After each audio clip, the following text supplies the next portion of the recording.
খাগড়াছড়িতে আইনশৃঙ্খলা বাহিনীর সাথে মতবিনিময় সভায় যোগ দিয়েছেন স্বরাষ্ট্র উপদেষ্টা সহ ৩ উপদেষ্টা।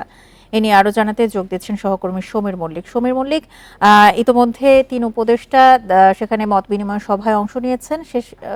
সবশেষ পাওয়া তথ্য মতে আমাদের জানাবেন সেখানে কি কার্যক্রম চলছে, আর অবরোধের সবশেষ নিয়েও জানাবেন।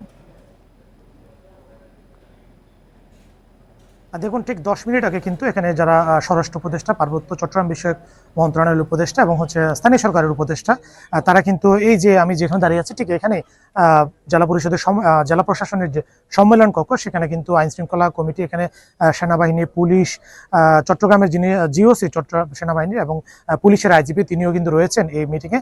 একই সাথে খাগড়াছড়ি জেলার যে এখানে সামরিক বেসামরিক পর্যায়ে যে উচ্চ পদের যারা কর্মকর্তা রয়েছে, এবং একই সাথে এখানে মং সার্কেলের রাজা সহ এখানে বিভিন্ন শ্রেণী পেশার মানুষ, সুশীল সমাজের মানুষ এবং জেলা বিএনপি সভাপতি সহ বিভিন্ন শ্রেণী পেশার মানুষ কিন্তু সেখানে উপস্থিত রয়েছে।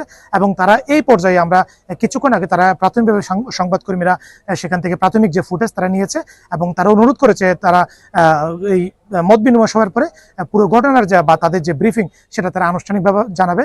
এই মুহূর্তে জেলা প্রশাসনের যে সম্মেলন কক্ষে সেখানে আসলে কোনো গণমাধ্যম কর্মীকে তারা বলছে কিছুক্ষণ তারা বাইরে থাকার জন্য বলেছে।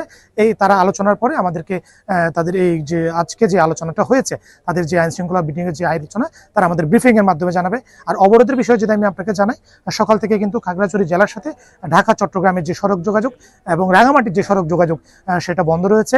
একই সাথে এখানে আন্ত উপজেলা যে সড়ক যোগাযোগ রয়েছে, বিশেষ করে পানছড়ি, দিঘিনালা, রামগড়, সাজেক সহ এই সমস্ত এলাকাগুলোতে যান চলাচল বন্ধ রয়েছে। এবং সকালে পানছড়িতে কিন্তু তারা পিকেটেরা অনেকে টায়ার জ্বালিয়েছে, রামগড়ে টায়ার জ্বালিয়েছে এবং খাগড়াছড়ি সাজেক সড়কে মাচারং এলাকায় তারা টায়ার জ্বালিয়ে অবরোধকারীরা অবরোধ পালন করছে। তবে এখন পর্যন্ত বলা যায় যে সেখানে অবরোধকে কেন্দ্র করে কোনো ধরনের অপ্রীতিকর ঘটনা ঘটেনি। এবং একই সাথে আমরা দেখছি যে আসলে গতকাল এবং আজকে সেভাবে কিন্তু খাগড়াছড়িতে কোনো অপ্রীতিকর ঘটনা ঘটেনি। এখন পর্যন্ত এখানকার যে আইন শৃঙ্খলা পরিস্থিতি সেটা নিয়ন্ত্রণে রয়েছে এবং এই পরিস্থিতিটা আসলে যাতে শান্ত থাকে এবং সেটা যাতে নিরাপত্তা থাকে, মানুষের মধ্যে যাতে নতুন করে ধরনের সহিংসতা তৈরি না হয়, সেটি করার জন্য প্রশাসনিক পক্ষ থেকে সর্বোচ্চ চেষ্টা করা হচ্ছে। বিশেষ করে যেখানে ঘটনাটি হয়েছে দিঘিনালায়, সেখানে আমরা দেখেছি নিরাপত্তা বাহিনীর তাদের কিন্তু যে টহল সেটা বাড়ানো হয়েছে এবং আইন শৃঙ্খলা বাহিনী, সেনাবাহিনীর উপস্থিতি বাড়ানো হয়েছে। শুধু দিঘিনালাতে নয়, পুরো জেলা জুড়ে কিন্তু নিরাপত্তা যে ব্যবস্থা সেটা নেওয়া হচ্ছে। এবং আশা করা যাচ্ছে যে আইন শৃঙ্খলা মিটিংটা চলছে 3 উপদেষ্টার সমন্বয়ে, এই মিটিংয়ের পরে এখানকার পরিস্থিতি নিয়ন্ত্রণে এবং এখানকার সার্বিক পরিস্থিতি নিয়ন্ত্রণের জন্য হয়তো সরকারের পক্ষ থেকে কোনো মেসেজ আমরা পাবো, সেটি আমরা পরবর্তীতে আরো বিস্তারিত জানাতে পারবো। খাগড়াছড়ি থেকে আইন শৃঙ্খলা বাহিনীর সাথে মত বিনিময় সভায় যোগ দিয়েছে 3 উপদেষ্টা। এই নিয়ে সবশেষ তথ্য জানাচ্ছিলেন সহকর্মী সমীর মল্লিক।